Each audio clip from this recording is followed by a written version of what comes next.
I'm gonna do the biggest virgin thing I've ever done on this channel. I'm gonna talk about League of Legends, but don't worry, it's not gonna be for more than a minute, maybe 2 minutes. It's just to really drive the point of this video home. I promise after the analogy, it's gonna make a lot more sense to you, okay? Alright. You might not know League of Legends. If you don't, it's a game. It's a MOBA game, to be more particular, where two teams play champions with abilities against each other and try to destroy each other's bases. The important part here is that there are champions, and those champions have abilities that they can use on other champions, okay? We follow me so far? Good, good, good. So let's talk about one of these champions in particular, Blitzcrank, and what he can teach us about deterrence in Magic. And this dorky robot dude has made me want to grab a shotgun more times than I'm willing to admit. Blitzcrank's Q ability sends out a claw to grab an enemy and pulls them towards him. If you get hit by this hook, you're going to take some serious damage, if not die outright.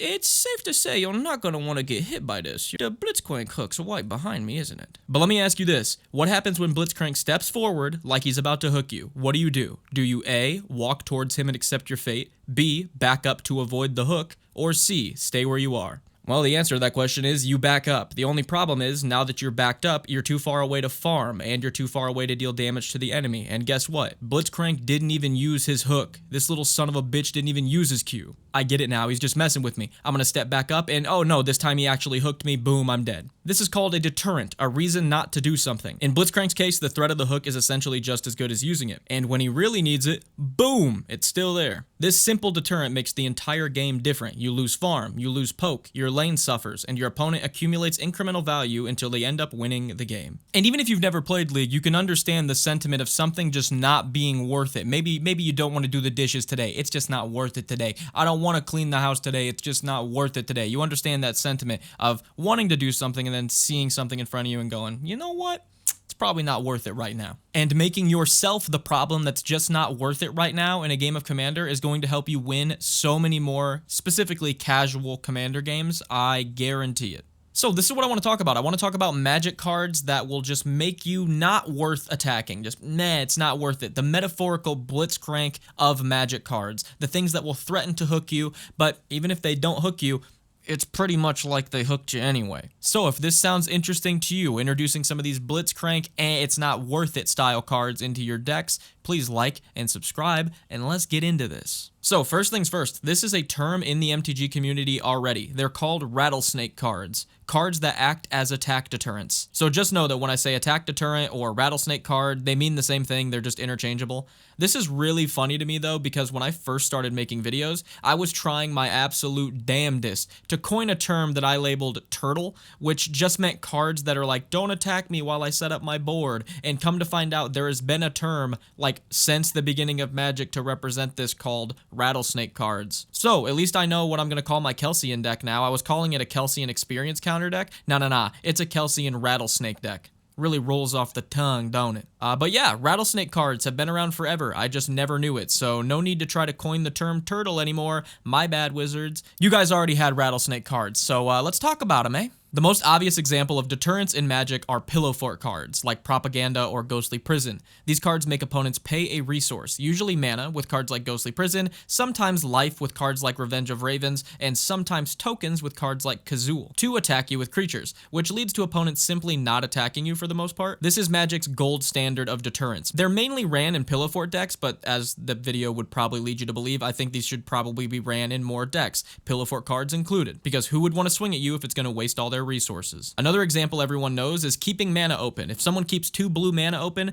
everyone at the table is going to play completely differently. They're far less likely to target you with anything because it'll probably get counterspelled. You don't even need to have counterspell in hand, you just need to look like you do. Same goes for any type of removal. You keep 1 wide open, let it be really well known that you kept 1 wide open specifically, everyone's going to act like you have a Path to Exile in hand. It really is that simple to not get attacked sometimes. The specific card that made me want to make this video was Soul Snare. I slotted it into my Kelsey experience counter deck just because I needed removal and planned to cut it later, but let me tell you about how this really changed my mind on these type of cards completely. Get Soul Snare out turn 1. Let's say there's a guy across from me with a massive Stompy deck. He's got this huge Crater Hoof style board developing, and he keeps looking my way, but every combat phase he keeps leaning in, counts your creatures, looks at Soul Snare, sitting there on field, and just swings somewhere else. Every single turn. He never attacks you once, and you never even used the Soul Snare. You never popped the thing the entire game. It just sat there, staring people down like a bouncer at a club. And if you eventually did need to pop it on something big swinging your way, Boom, gone. Biggest threat on the table evaporates. But it just sitting in play generates a ton of value by you not getting attacked. That really made me start re-evaluating cards like Soul Snare, Nihil Spellbomb, or Executioner's Capsule as alternative forms of common removal picks in decks that want to stay off the radar. Where Path to Exile gets rid of something at any time, which is great, a Soul Snare might keep a full swing from coming at you multiple turns in a row. Sure, people can cast artifact or enchantment removal to get rid of these, but honestly that's fine. Someone using their removal to get rid of my little one-drop artifact is pretty awesome in my book. My Kelsien deck taught me the deterrent lesson better than any other deck because Kelsien himself is a huge deterrent once he gets Deathtouch. Opponents simply won't swing at you because you can just tap and ping one of their big things that's swinging at you, and you can also just promise to not ping if they don't swing at you. Let me paint you a picture. I sit down with Kelsien, get him out turn 3, and by turn 4 I've given him Deathtouch with a Basilisk Collar. Now at this point, I've got this little 1/1 guy sitting there and nobody's doing anything about it. I'm watching the table. There's a guy to my left with a massive dragon deck. He's got a 6/6 dragon ready to swing somewhere. He looks at me, looks at Kelsien, looks back at his dragon, does the math, and swings at somebody else. Every turn this keeps happening. People are pointing their biggest threats at each other because they do not want them anywhere near Kelsien.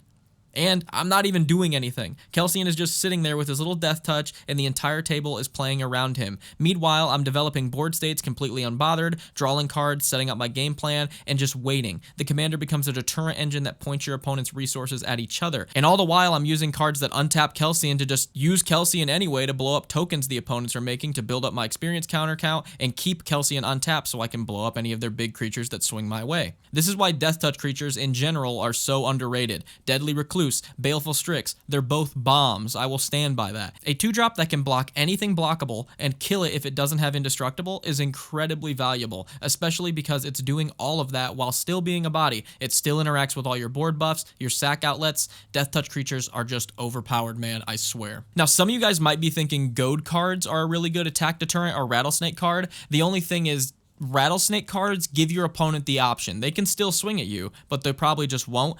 Goad literally takes away that option, so Goad technically isn't a Rattlesnake card. It's still very good for opponents not swinging at you though, so it's here in the video. There you go. Another great attack deterrent is Politics and Group Hug. If you're giving your opponents things, they're far less likely to swing at you.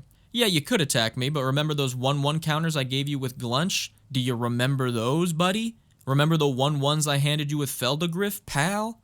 Doing 1 or 2 kind things for your opponents makes every attack against you feel like a betrayal, and the beautiful thing about politic deterrents is they cost you almost nothing. A single generous moment early on in the game can buy you 3, 4, 5 turns of protection, which is insane. People don't want to be the villain. Give them a reason to feel like attacking you makes them the bad guy, and they'll find someone else worth swinging at every time. Now, you want to know why I love token engines so much? It's because they're the best attack deterrents in the game. Bitter Blossom, churning out a stream of 1/1 flyers to chump block with, make a lot of opponents reconsider swinging at you entirely. Awakening Zone, Thales, same idea. A board of blockers is a board opponents have to do math on. And most of the time, they'll just find someone else to attack because they don't feel like doing the math or they don't feel like being chump blocked.